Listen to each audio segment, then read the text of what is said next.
अस्सलाम वालेकुम नाज़रीन। उम्मीद करता हूँ कि आप तमाम बखैर व आफियत होंगे। एक मरतबा फिर एक नए मौजू के साथ आपकी खिदमत में हाजिर हूँ। इससे पहले की वीडियो में मैंने आपके सामने उर्दू अदब की तारीख के हवाले से गुफ्तगू की थी। अगर आपने अभी तक वो वीडियो नहीं देखा है तो आप उसे देख लें ताकि इस सिलसिले को आप जोड़ सकें। इस वीडियो में हम उससे आगे की घड़ी आपके सामने पेश करने की कोशिश करेंगे। पहले वीडियो में हमने अमीर खुसरो तक का जिक्र किया है उर्दू अदब के हवाले से, और इस वीडियो में उसकी अगली कड़ी आपके सामने पेश खिदमत है। यहाँ पे आप इन चीज़ों पे ध्यान दीजिए कि उर्दू अदब की तारीख के हवाले से जो जो चीज़ें बयान की गई थी, ज़बान की किस तरह से तरक्की हुई और उसके बाद उर्दू अदब किस तरह से धीरे धीरे परवान चढ़ी, मैंने पहले वीडियो में वो सारी चीज़ें जिक्र कर दी है। उसके बाद हम आते हैं दिल्ली की तरफ। दिल्ली में किस तरह से परवान चढ़ी और इब्तदाई दौर में हमारे शोरा कराम ने किस तरह से उर्दू शायरी की और उर्दू अदब की खिदमत अंजाम दी, उसी का जिक्र इस वीडियो में करेंगे। और हम सिलसिलेवार उर्दू अदब की तारीख के हवाले से वीडियो बना रहे हैं ताकि आपके जहन में पूरा एक खाका तैयार हो कि उर्दू अदब की किस तरह से तरक्की हुई और किन किन शोरा और किन किन अदीबों का इसमें बड़ा हाथ रहा है। एक बात आपके जहन में ये बता दूं कि इससे पहले दक्कन के हवाले से 7 वीडियो हमने आपके पहले से ही अपलोड कर दी है। आप उन वीडियो को दक्कनी अदब की तारीख के हवाले से उनको देख सकते हैं। मैं उनका लिंक इस वीडियो के नीचे आपको फराहम कर दूंगा ताकि आप आसानी से वहां तक पहुंच सके। आइए स्टार्ट करते हैं आज का टॉपिक। उर्दू अदब के बाज़ उलमा का ख्याल है कि शुमाली हिंद में उर्दू की तरक्की का जिक्र करते हुए हमें जायसी, क़तबन, कबीर, मीर, कबीर मीरा और तुलसीदास की तख्लीकात के कुछ हिस्से को उर्दू का ही इब्तदाई रूप समझना चाहिए। मैं यहाँ पे कोशिश करता हूँ कि पॉइंट्स की शक्ल में आपके सामने सारे फैक्ट पेश करता जाऊँ। उर्दू शोरा के नाम 17वीं सदी के अवाखिर से ही मुसलसल मिलने लगते हैं, और जो सबसे पहला नाम अमीर खुसरो और मसूद शाह सलमान के बाद आता है वो जो उनमें अफजल पानीपती का नाम आता है, और उनकी एक मसनवी विकट कहानी 1625 से पहले की तख्लीक है, जो इस हवाले से आप याद रख सकते हैं। इनके अलावा जाफर जटली और अटल के नाम मखसूस तौर पर इस फहरिस्त में लिए जा सकते हैं। इसके अलावा अदब की जो तरक्की हुई है उसमें वली दक्कनी का बहुत बड़ा रोल रहा है। जब वली दक्कनी का दीवान शुमाली हिंद में पहुंचता है उसके बाद यहाँ के जो शोरा, दिल्ली में जो शोरा मौजूद थे, पहले वो फारसी में शायरी किया करते थे, लेकिन वली दक्कनी के दीवान के आने के बाद उनका नजरिया बदला और उनमें से बहुत सारे शोरा ने उर्दू की तरफ ध्यान दिया और रेख्ता में शायरी शुरू कर दी। उसी पॉइंट को देखिए। वली के असर से शुमाली हिंद में उर्दू शायरी के लिए एक नया माहौल बन गया, और 18वीं सदी की दूसरी दहाई में दिल्ली के वो शायर जो फारसी में इजहार ख्याल करते थे वो उर्दू में कभी कभी इजहार ख्याल करने लगे, जिसमें फितरत, उम्मीद, बेदिल, नदीम और खान आरजू का नाम सर फहरिस्त है।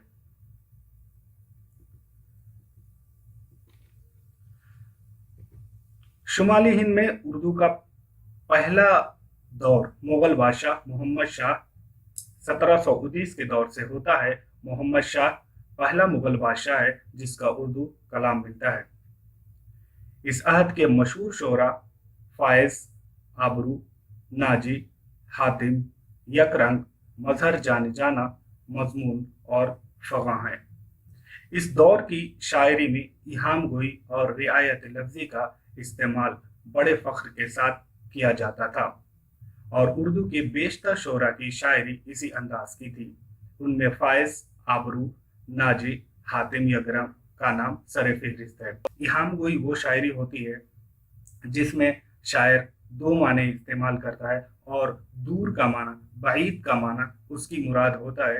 वो बाईद के माने पे स्ट्रेस देता है, उसका शायरी में जो मौजू पेश करना होता है वो दूर के माने को, लेकिन जैसे हम शेर पढ़ते हैं तो हमें एक करीब के भी माना और एक दूर का भी माना समझ में आता है, तो हम करीब के माने में फंस जाते हैं और ज़्यादातर हमें समझने उन चीज़ों को ज़्यादातर हम समझने की कोशिश समझ नहीं पाते हैं और दूर के जो بعید का जो माना होता है वहां तक हमें पहुंचने में बहुत मुश्किल होती है। ये वो शायरी इस दौर में हुआ करती थी।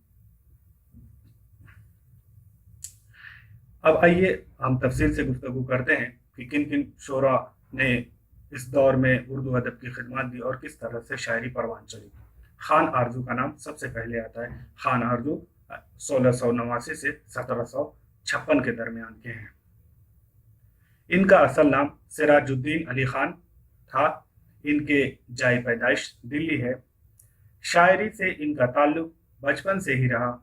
वो उर्दू और फारसी शायरी में बुलंद पाया उस्ताद की हैसियत रखते हैं। फारसी की बनिस्बत उर्दू शायरी कम की है। खान आरजू फारसी में महारत रखते थे। उर्दू शायरी में इनका कारनामा यह है कि उन्होंने उर्दू के बड़े शायरों को उनकी ही तरबियत हासिल है।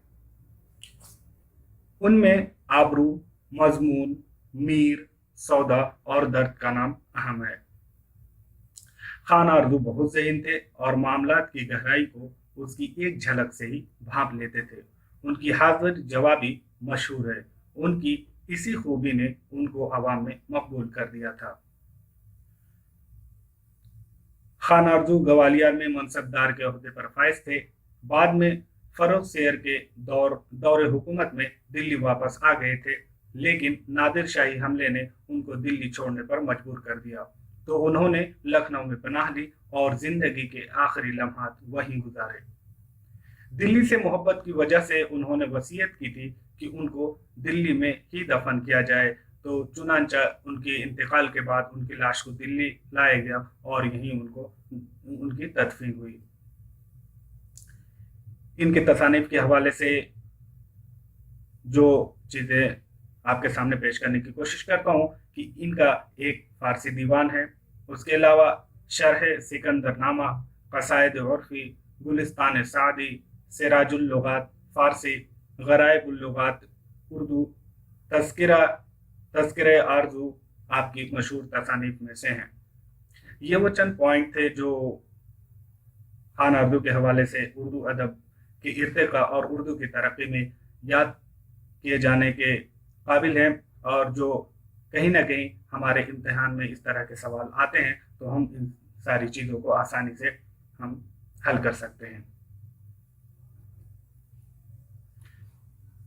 इस दौर का दूसरे शायर जो इसी सिलसिले की कड़ी को आगे बढ़ाते हैं और उर्दू अदब में अपनी खिदमत अंजाम देते हैं, उनमें हैं शाह मुबारक आबरू। इनका दौर था 1683 से 1733 के दरमियान। ये ग्वालियर में पैदा हुए और बाद में दिल्ली का रुख किया और दरबार से वाबस्ता हो गए। कुछ अरसा बाद नौकरी तर्क कर दी और दरवेशी अख्तियार कर ली। उर्दू अदब में इनका शुमार इहाम गो शुअरा में होता है, जो कि इस दौर की रिवायती शायरी का नमूना है। इसके अलावा इनकी शायरी में खुलूस और सादगी का पहलू भी नुमाया है। इनकी शायरी पर फारसी का असर वाज़ेह तौर पर देखा जा सकता है। खान आरजू के शागिर्द थे। इनकी शायरी इहाम गोई से भरपूर है। इनके कलाम के चंद नमूने आपकी खिदमत में पेश करता हूँ। कौल आबरू का था न जाऊंगा उस गली, कौल आबरू का था न जाऊंगा उस गली, होकर के बेकरार देखो आज फिर गया। बोसा लबों का देने कहा कह के फिर गया, बोसा लबों का देने कहा कह के फिर गया, प्याला भरा शराब का अफसोस गिर गया। ये एक शायरी है जो इल्हाम गोई की शायरी है। शायद इससे दूर का माना मुराद लेना चाह रहा है, और लेकिन ज़ाहिरी अल्फाज इस तरह के माना पैदा करते हैं कि हम उनकी सिर्फ लफ्जियात में ही फंस के रह जाते हैं और उस तक पहुँच नहीं पाते। इस वजह से इस शायरी में बाद में उस असातिज़ाए कराम को ये परेशानी महसूस हुई और उन्होंने सोचा कि इस शायरी से उर्दू ज़बान को पाक किया जाए, और इस तरह से एक आगे चलकर इस्लाह ज़बान की तहरीक चली और बाद में इस इहाम गोई की शायरी से उर्दू को छुटकारा मिला।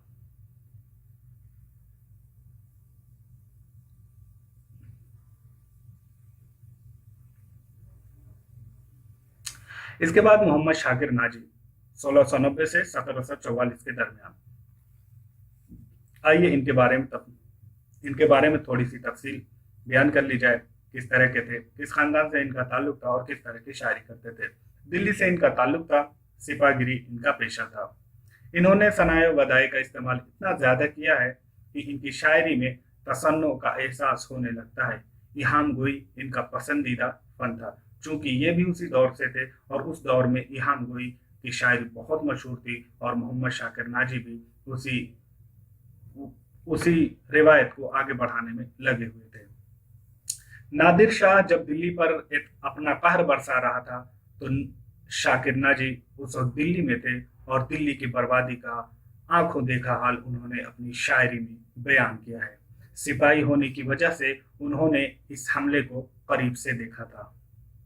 اپنے کلام سے سب کو ہنساتے تھے مگر خود نہیں ہنستے تھے. ان کے کلام کا نمونہ تیرے رخسار کے پرتوں سے اے شوق, تیرے رخسار کے پرتوں سے اے شوق, پری خانہ ہوا گھر آرسی کا, خط کی خبریں ابس اڑائی ہیں, خط کی خبریں ابس اڑائی ہیں, باتیاں اس کی سب ہوائی ہیں. یہ تھے محمد شاکر ناجی. ان کے بعد جو دوسرے شاعر ہیں جنہوں نے اردو ادب کی تاریخ, اردو شاعری کی ترقی میں اپنی خدمات انجام دی, ان کا نام ہے شیخ شرف الدین مضمون. یہ بھی اسی دور سے تعلق رکھتے ہیں اور ایہام گوئی کی شاعری ان کے یہاں بھی پائی جاتی ہے. اس دور کی مروجہ یعنی کہ ایہام گوئی کی شاعری کے یہ تیسرے علمبردار تھے اور اس روایت کو انہوں نے بھی فروغ دیا. وہ سپاہ گیری کرتے تھے مگر بعد میں اس پیشہ کو ترک کر دیا اور درویشی کی زندگی گزارنے لگے. یہ بھی خان آرزو سے اصلاح لیا کرتے تھے اور خان آرزو کے چہیتے شاگردوں میں سے ایک تھے. مضمون کی شاعری کی ایک خاص بات یہ ہے کہ وہ اسی وقت شاعری کرتے تھے جب انہیں کسی مضمون کی اہمیت کا احساس ہوتا تھا. یعنی کہ یہ شاعری بہت کم کرتے تھے اور انہیں جب کسی چیز کی بہت زیادہ اس مضمون کی گہرائی یا اس کی اہمیت کو سمجھتے تھے تب ہی اس پہ شاعری کیا کرتے تھے. ان کا کلام کا نمونہ دیکھیے. ہم نے کیا کیا نہ تیرے ہجر میں محبوب کیا, ہم نے کیا کیا نہ تیرے ہجر میں محبوب کیا, صبر ایوب کیا گریہ یعقوب کیا, اور کوئی اس جنس کا دہلی میں خریدار نہیں, کوئی اس جنس کا دہلی میں خریدار نہیں, دل تو حاضر ہے ولیکن کہیں دلدار نہیں. ایہام گوئی کی شاعری کو آگے بڑھاتے ہوئے ہمارے پاس جو اس دور کے اگلے شاعر ہیں جنہوں نے اپنی خدمات اردو شاعری کی ترقی میں دی ہیں, ان کا نام شیخ ظہور الدین حاتم ہے. 1699 سے 1791 کے ان کا دور ہے. آئیے ان کے بارے میں تفصیلی گفتگو کر لی جائے. یہ بھی دلی کے رہنے والے تھے. سپاہ گیری ان کا پیشہ تھا. نواب امیر خان صوبیدار الہ آباد کے یہاں کچھ دنوں تک رہے.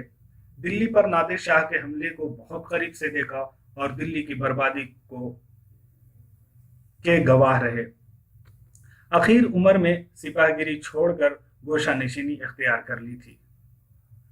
فارسی کے ساتھ اردو میں بھی شاعری کرتے تھے. فارسی میں مرزا صاحب اور اردو میں ولی دکنی کو اپنا استاد مانتے تھے. یہ ایہام گوئی میں ماہر تھے. بعد ازاں انہوں نے اس صنف سخن کو ترک کر دیا اور اردو شاعری کو اس ایہام گوئی کی شاعری سے پاک کرنے کی کوشش کی اور اصلاح زبان میں لگ گئے. ان کا ابتدائی دیوان بہت ہی ضخیم تھا. اس میں موجود بیشتر شاعری پر ایہام گوئی کے اثرات نمایاں تھے. جب انہوں نے اصلاح زبان کی شروعات کی تو اس ضخیم دیوان پر نظر ثانی کی. نتیجے کے طور پر اس میں سے بیشتر حصے کو ہٹانا پڑا اور ایک چھوٹا سا دیوان زیادہ کے طور پر منظر عام پر آیا جو شاعری کے جدید طریقے پر کھرا اترا.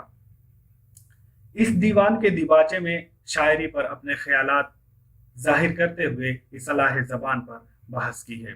ये उस दौर के शायर हैं। इहाम गोई, इन्होंने शुरुआत में इन्होंने भी इहाम गोई की शायरी की, लेकिन बाद में उसको समझ गए कि ये उर्दू शायरी के लिए एक नुकसानदेह, एक खतरनाक चीज़ है, और उन्होंने बाद में इससे उर्दू शायरी को पाक करने की कोशिश की और इस्लाह ज़बान की तहरीक को आगे बढ़ाने में अपनी खिदमत अंजाम दी।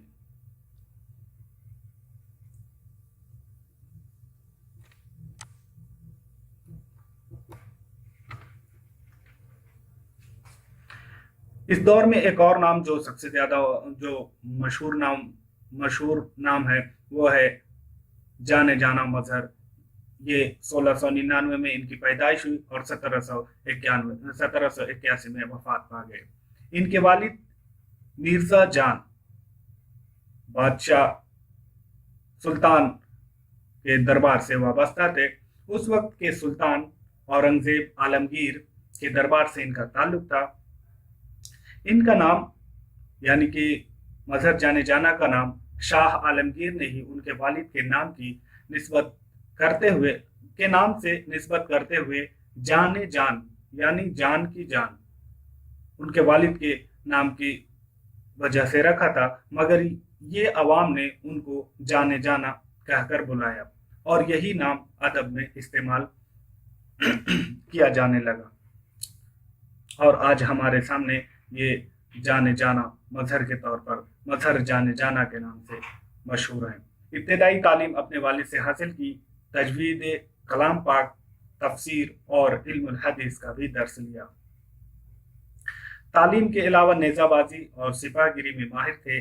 सिपाहगिरी में अपनी महारत का जिक्र करते हुए फरमाते हैं कि अगर 20 आदमी भी एक साथ तलवारों से मुझ पर हमला कर दें और मेरे हाथ में सिर्फ एक लाठी दे दी जाए तो इनमें से एक तलवार भी मेरे जिस्म को छू नहीं सकती।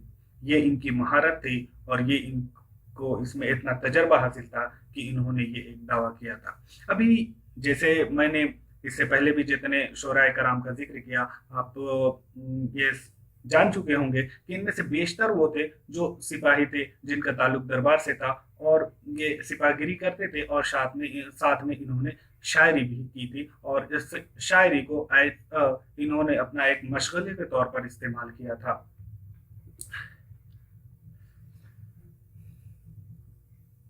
इसके अलावा मजहर जान जाने के हवाले से ये सूफिया कराम से इन्हें खासा लगाव था और इसी वजह से इन्हें दुनियादारी से ज्यादा लगाव न था और उसकी परवाह भी न करते थे।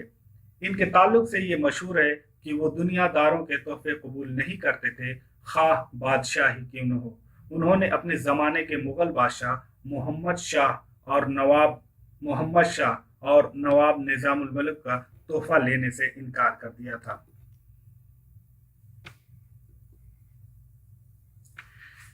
ये एक साहिब कमाल बुजुर्ग थे। इनके मुरीदों की तादाद अच्छी खासी थी। इनमें से खासकर रोहिलों का एक बड़ा तबका इनसे जुड़ा हुआ था। शाह आलम के दौर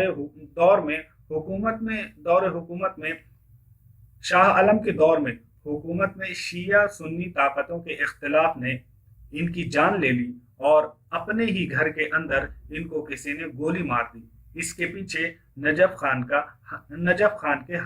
हाथ होने का शक हुआ, लेकिन ये तफ्तीश में ना आ सका। लेकिन शक यही था कि नजफ खान ने इनको कत्ल करवाया है। उर्दू शायरी में इनका कारनामा यह है कि उन्होंने उर्दू शायरी को उस वक्त की मुरव्वजा इहाम गोई की शायरी के चंगुल से आजाद करने की कोशिश की। इन्हें यह बखूबी इल्म था कि इहाम गोई शायरी के लिए खतरा है और यही वजह है कि इन्होंने अपनी शायरी को इससे दूर रखा। उनके कलाम का नमूना देखिए। यह हसरत रह गई किस किस मजे से जिंदगी करते, यह हसरत रह गई किस किस मजे से जिंदगी करते, अगर होता चमन अपना गुल अपना बागबा अपना। शेर व शायरी के अलावा इन्होंने अपनी जिंदगी में तसनीफ और तालीफ के काम भी शौक से करते रहे और मुतअद्दिद तसानीफ इनके नाम से मंजर आम पर आई, जिनमें दीवाने मजहर फारसी में, खरीते जवाहर फारसी के मारूफ और गैर मारूफ शोरा के कलाम का इंतखाब है। तीसरे नंबर पे है मकातिब के मुख्तलिफ मजमूए हैं। चौथे नंबर पे मजमूआ उर्दू अशआर। इसके अलावा मुतफर्रिक और मुख्तसर नसरी तहरीरें।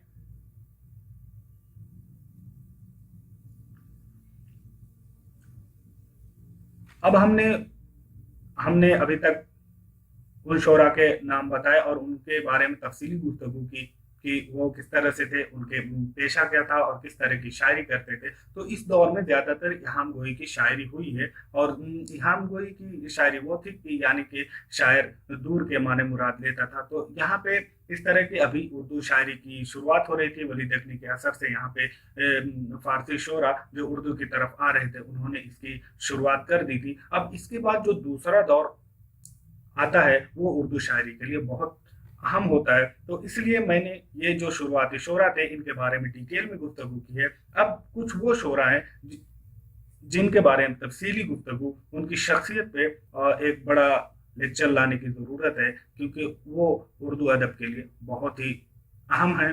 मैं यहाँ पे उनका मुख्तसर सा तारुफ आपके सामने पेश कर देता हूँ ताकि आप उन सिलसिले को जब तारीख के हवाले से आप कहीं गुफ्तगू कर रहे हो या कहीं आपके सामने इंटरव्यू में इस तरह के सवाल आ जाए तो आप उन लिंक को जोड़ सकें और मुख्तसर आसानी से पूरी उर्दू अदब की तारीख, उर्दू शायरी की तारीख आपके जहन में आसानी से आ जाए। इसी नज़रिए को सामने रखते हुए मैंने इस तरह के पॉइंट के साथ आपको बताया है, आपको बताने की कोशिश की है और मैंने ये मेहनत की है ताकि आपको आसानी से इन सारी चीज़ों का अंदाज़ा हो सके। आइए उन शोरा पर जिनके बारे में आने वाली वीडियोस में फिर से गुफ्तगू की जाएगी उनके बारे में हल्का सा मुख्तसर सा तारुफ यहाँ पे पेश कर देता हूँ। इसी दौर से जो अगली कड़ी है उर्दू शायरी के, उसमें मीर सोज का नाम आता है। मीर सोज का नाम सैयद मोहम्मद मीर था। सैयद मोहम्मद मीर सोज पहले मीर तखल्लुस करते थे। आसिफुद्दौला ने मीर सोज को अपना उस्ताद मुकर्रर किया था। दिल्ली के शोरा में फुगा ने सबसे पहले दिल्ली छोड़ा, फिर अवध और अजीमाबाद गए। ये अहमद शाह बादशाह के दूध पिलाई के बेटे थे। इनका नाम अशरफ अली फुगा था।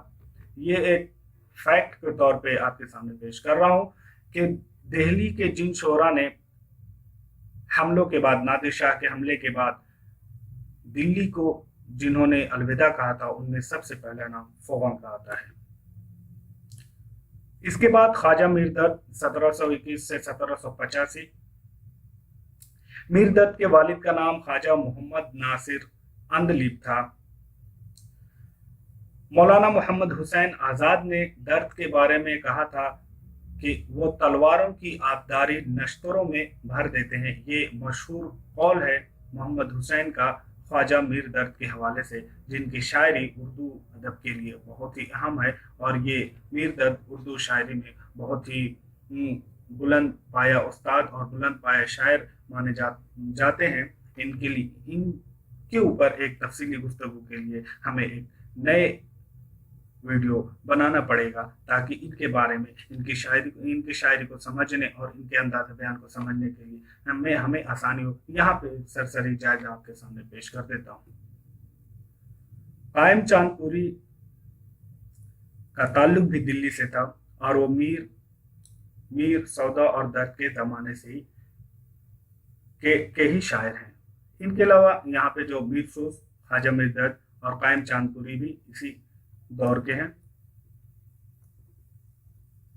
इसके अलावा मोहम्मद रफ़ी सौदा जो कसीदा के उर्दू शायरी में कसीदा निगारी के बहुत बड़े शायर माने जाते हैं। मोहम्मद रफ़ी सौदा 1712 में पैदा हुए और 1781 में इनका इंतकाल हो गया। इनके वालिद मोहम्मद शफी दिल्ली में सौदागर थे। अपना तखल्लुस सौदा भी इसी वजह से रखा था। सौदागर जो इनका पेशा था सौदागिरी, उसी वजह से इनके वालिद का पेशा था सौदागिरी, जिसकी वजह से उन्होंने अपना तखल्लुस भी सौदा रखा था। फारसी में खान आरजू से तलम्मुज़ हासिल किया और इन्हीं के मशवरे पर उर्दू में किस्मत आजमाई। उर्दू में इनके उस्ताद शाह हातिम थे। इनके वालिद ईरान से तिजारत करने दिल्ली आए थे। जब अहमद शाह अब्दाली के हमलों से दिल्ली की हालत खराब हो गई तो सौदा पहले फर्रुखाबाद के नवाब मेहरबान खान रिंद के यहाँ गए और उसके बाद वहां से फैजाबाद और लखनऊ का सफर किया। सौदा ने लागर घोड़े को अलामत बनाकर इस अहद की कमजोरी की मुसव्विरी की है। इन्होंने लागर घोड़े को, कमजोर घोड़े को, एक जो उस अहद की जो तहजीब थी उसको, तहजीब और जो हुकूमत थी उसको एक लागर घोड़े के से अलामत बनाकर पेश किया है। सौदा ने मरसिये को एक अहम सिन्फ सुखन का मर्तबा बख्शा। इसी सिलसिले में अगली कड़ी है मीर तकी मीर। ये 1722 में पैदा हुए और 1810 में इनका इंतकाल हो गया। अकबराबाद आगरा में पैदा हुए। 10 साल में इनके वालिद का इंतकाल हो गया था। जब ये 10 साल के थे तो उस वक्त इनके वालिद का इंतकाल हो चुका था। दिल्ली आकर उसके बाद इन्होंने दिल्ली का रुख किया। दिल्ली आकर अपने सौतेले मामू खान आरजू, जो कि एक बड़े शायर हैं उर्दू के, उनकी ये मीर के सौतेले मामू थे और दिल्ली में जब आए तो इन्हीं के पास ठहरे। दिल्ली पर अहमद शाह अब्दाली का हमला और उसकी बर्बादी करीब से देखी, जिसका बयान इन्होंने अपनी शायरी में किया है। 1781 में मीर तकी लखनऊ गए। फैज़े मीर इनकी जो तसनीफ है उन्होंने अपने बेटे की तालीम के लिए लिखा, जिसमें कुछ सूफी फकरा की कहानी है। 1781 में मीर तकी मीर बादशाह आसिफुद्दौला के जमाने में लखनऊ आए। ये वो फैक्ट थे जो मैंने इब्तिदा शुरुआत में मैंने डिटेल में तफसील से उन शोरा पे गुफ्तगू की जो इहाम गोई की शायरी के लिए मशहूर है, और वहाँ से उर्दू शायरी की शुरुआत होती है। उसके बाद जो आखिरी सफ़ात में, आखिरी क्लिप में मैंने आपके सामने सिर्फ सरसरी जायजे के तौर पे मीर तकी मीर, मोहम्मद रफ़ी सौदा और ख्वाजा मीर दर्द कायम चांदपुरी के हवाले से जो गुफ्तगू की, तो इसी सिलसिले को आगे जोड़ते हुए अगली वीडियो में इनकी शायरी पर तफसीली गुफ्तगू की जाएगी, ताकि आप तारीख के हवाले से सारी चीज़ें आपके सामने हों और आपको उर्दू अदब की तारीख या उर्दू अदब की शायरी समझने में कोई परेशानी ना हो। हम आपसे ये दरख्वास्त करते हैं कि आपने अभी तक अगर हमारे चैनल को सब्सक्राइब नहीं किया है तो उसे सब्सक्राइब कर दें, लाइक शेयर करना ना भूलें। अपना ख्याल रखें और खूब मेहनत करें। दुनिया आपका इंतज़ार कर रही है। वीडियो देखने के लिए आपका बहुत बहुत शुक्रिया।